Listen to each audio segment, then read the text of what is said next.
శంకర్రావు గారి ఆఫీస్ మీద, శంకర్రావు గారి ఆఫీస్ అంటే ఆయన పెదకూరపాడు నియోజకవర్గాన్ని 5 సంవత్సరాల పాటు రిప్రజెంట్ చేశారు. ఆయన ఆఫీస్ అంటే చాలా మంది ఏదో పెదకూరపాడు అనుకుంటారు, కాదు. గుంటూరులో కూడా ఆయనకు ఒక ఆఫీస్ ఉంది. ఆ ఆఫీస్ మీద 13వ తారీఖున కొందరు వ్యక్తులు దాడి చేశారు. దాడి చేసి ఫ్లెక్సీలు దింపారు. చింపేసి ఆఫీసులోకి ప్రవేశించాలని ప్రయత్నం చేస్తే అక్కడ ఉన్నటువంటి మేనేజర్, ఆయన పేరు నరేంద్ర అడ్డుకుంటే ఆయన తలకాయ పగలగొట్టారు. ఆ నరేంద్రన్ తలకాయ పగలగొట్టడమే కాకుండా ఇంకా సుమారుగా 5-6 వాళ్ళు గాయపరిచారు. ఇది సింపుల్ ఇంజరీస్. దీని మీద ఇమీడియట్ గా పోలీసు వారి దృష్టికి తీసుకురావడం జరిగింది. పోలీసు వారు కేసు కూడా రిజిస్టర్ చేశారు, 324 రిజిస్టర్ చేశారు. ఆ తర్వాత చిత్రంగా ఏంటంటే వాళ్ళు కూడా కంప్లైంట్ ఇచ్చారు. ఇస్తే అది కూడా రిజిస్టర్ చేశారు. ఎవరి మీద? శంకర్రావు గారి మనుషుల మీద. ఇది ఇక్కడ జరిగినటువంటి విచిత్రం. వాళ్ళు వచ్చి శంకర్రావు గారి ఆఫీస్ మీద కంభంపాడుకు చెందినటువంటి తెలుగుదేశానికి చెందినటువంటి కార్యకర్తలు కానివ్వండి, రౌడీలు కానివ్వండి, వచ్చి శంకర్రావు గారి మీద ఆఫీసు మీద దాడి చేసి తలకాయ పగలగొడితే, సరే మేము ఇచ్చిన కంప్లైంట్ మీద వాళ్ళు రిజిస్టర్ చేస్తే వాళ్ళు కంప్లైంట్ ఇచ్చి రిజిస్టర్ చేశారు. సరే ఎస్పీ గారికి అది కూడా దృష్టికి తీసుకువెళ్ళాం. అది ఫాల్స్ అయితే దాన్ని తీసేస్తామని వారు చెప్పారు. It is a falls. ఎందుకంటే మా ఇంటి మీదకి వచ్చి మమ్మల్ని కొట్టి మా మీద కేసు పెట్టి కొత్త సంస్కృతిని తెలుగుదేశం పార్టీ తీసుకొచ్చింది వాళ్ళ. దాంతోపాటు ఎవరైతే నరేంద్ర ఇంజూర్డ్ పర్సన్ ఉన్నారో ఆయన పేర్లు చెప్తున్నప్పుడు 4 పేర్లు చెప్పిన తర్వాత 5 పేర్లు చెప్పిందో దీనికి పేర్లు ఏం చెప్పాల్సిన అవసరం లేదులే, తదితరులను రాసుకుంటామని చెప్పేసి పోలీసు వారు రాసుకున్నారంట. అది తప్పు. ఇప్పుడైతే ఇంజూర్డ్ పర్సన్ ఏదైతే చెప్తాడో అది మొత్తాన్ని కూడా రాసుకుని రిజిస్టర్ చేయాలి కేసు. అలా కాకుండా పోలీసు లోయర్ లెవెల్లో ఇన్ఫ్లుయెన్స్ గురవుతా ఉన్నది. మా మీద దాడి చేస్తే మా మీద కేసులు పెట్టే పరిస్థితికి వస్తుంది. ఇది ధర్మం కాదు.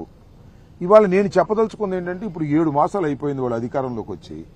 7 మాసాలు చేయాల్సిన అరాచకాలన్నీ చేశారు. ఇళ్ల మీద పడి దాడులు చేశారు, కొట్టారు. ఇందాక చెప్పినట్టుగా సాంబిరెడ్డిని చిత్రహింసలు చేసి కొట్టారు. మళ్ళా ఇంతవరకు నేను మనవి చేస్తున్నా, 5 సంవత్సరాల పాటు రిప్రజెంట్ చేసినటువంటి శంకర్రావు గారు ఊళ్ళోకి వెళ్ళాలి. ఇంతవరకు వెళ్ళటానికి వీల్లేదంటున్నారు. వెళ్తే ఊరుకోమంటున్నారు.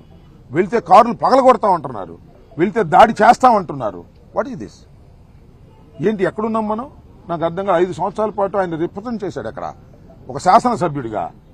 ఆయన అక్కడ రైతులకి వర్షాల వల్ల పంటలు దెబ్బతిన్నాయి, పరిశీలిద్దామని వెళ్తానికి ఇక్కడి నుంచి బయలుదేరంగానే అక్కడ మా కార్యకర్తల కార్లన్నీ పాల్గొట్టేశారు. అంటే ఒక రకమైన హింసా ధోరణితో బెదిరించాలనేటువంటి ఉద్దేశంతో ఇవాళ పెదకూరపాడులో ఈ రకమైనటువంటి ప్రయత్నం జరుగుతుంది. ఇది సహించరానటువంటి అంశం.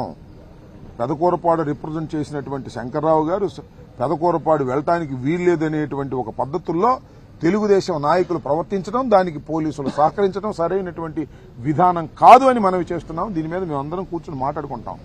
ఖచ్చితంగా పెదకూరపాడు వెళ్తాం. పెదకూరపాడులో కార్యకర్తల మీటింగ్ పెడతాం.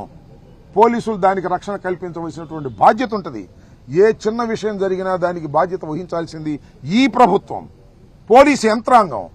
ఏంటిది నాకు అర్థం కాల. ఈ సమాజంలో 5 సంవత్సరాల పాటు రిప్రజెంట్ చేసినటువంటి ఒక శాసనసభ్యుడు ఆ నియోజకవర్గం వెళ్ళటానికి వీల్లేదంటారా? వెళితే ఊరుకోరా? అరాచకం, ఆటవిక పరిపాలన జరుగుతూ ఉంది. దీనికి బాధ్యత వహించవలసింది ఎర్రబుక్కు మెయింటైన్ చేస్తున్నటువంటి లోకేష్ అని కూడా ఈ సందర్భంగానే మనవి చేస్తున్నారు. అతని కనుసనల్లోనే ఇవన్నీ జరుగుతూ ఉన్నాయి. చంద్రబాబు నాయుడు గారు కూడా గుర్తుపెట్టుకోండి, ఇది మరే సరైనటువంటి విధానం కాదు. శంకర్రావు గారి మీద ఈ రకంగా కక్ష కట్టి మీరు ప్రయత్నం చేస్తున్నారు. Yes, we will face it. తప్పనిసరిగా మేము ఫేస్ చేస్తాం. ఏందని నాకు తెలియగలుగుతాను. మనకు సామెత లేదా, చిన్నప్పుడు పిల్లిని గదిలో పెట్టి కొడితే ఏం చేసింది పిల్లి? ఓసారి 2 సార్లు 3 సార్లు తొనలు తింటుంది. 4వసారి ఏం చేసింది? ఎగబడదా? మా పరిస్థితి కూడా అంతే. పెదకూరపాడులో ఎగబడాల్సిన పరిస్థితి వస్తుంది మాకు. ఆలోచించుకోమని కూడా ఈ సందర్భంగా నేను చెప్పదలుచుకున్నాను. ఎస్పీ గారిని కలిసి అన్ని రిప్రజెంట్ చేశాం. సాధ్యమైనంత వరకు కొంతమేరకు న్యాయం చేస్తారని మాకు నమ్మకం ఉంది. ఆయన న్యాయం చేయనిస్తారో లేదో మరి పైనుంచి మాకు తెలియదు. ఇవన్నీ చూస్తాం. ఇది రోజు రోజుకి ముదురుతున్నటువంటి సమస్యలు. అనవసరంగా అన్యాయంగా మా వైఎస్ఆర్ కాంగ్రెస్ పార్టీ నాయకుల్ని, కార్యకర్తల్ని హెరాస్ చేస్తూ ఉంటే చూస్తూ సహిస్తూ ఊరుకోలేమని కూడా ఈ సందర్భంగా తెలియపరుస్తున్నాను. చెబుతాం, తర్వాత మాట్లాడుకున్న తర్వాత ఖచ్చితంగా అన్ని వివరాలు మళ్ళీ మీకు చెప్తాం శంకర్రావు గారితో మాట్లాడిన తర్వాత. ఇంకా ఏం కావాలి నీకు? ఆ ప్రెసిడెంట్ గారు అది కాదయ్యా, జరిగిన సంఘటన గుంటూరులో, జరిగిన సంఘటన ఎక్కడ? గుంటూరులో. నేను గుంటూరు ప్రెసిడెంట్ని, రెస్పాండ్ అయ్యా. మా నాయకులందరూ వచ్చారు, అందుబాటులో ఉండేవాళ్ళు. పండగ అయ్యా, అయినా సరే వచ్చాం. మీరు వచ్చారు కదా, ఏం చేయం? పండగలు కూడా మమ్మల్ని చేసుకొని ఇట్లా ఇళ్ళు పండగలు కూడా చేసుకోనియకుండా దాడులు చేసేటటువంటి కార్యక్రమాలు చేస్తున్నారు. ఏంటి అన్యాయం అని అడుగుతున్నాం మేము. అర్థం కాలా? పార్టీ అంతా ఐక్యంగా ఉంటది, ఒక్క తాటి మీదకి వస్తుంది.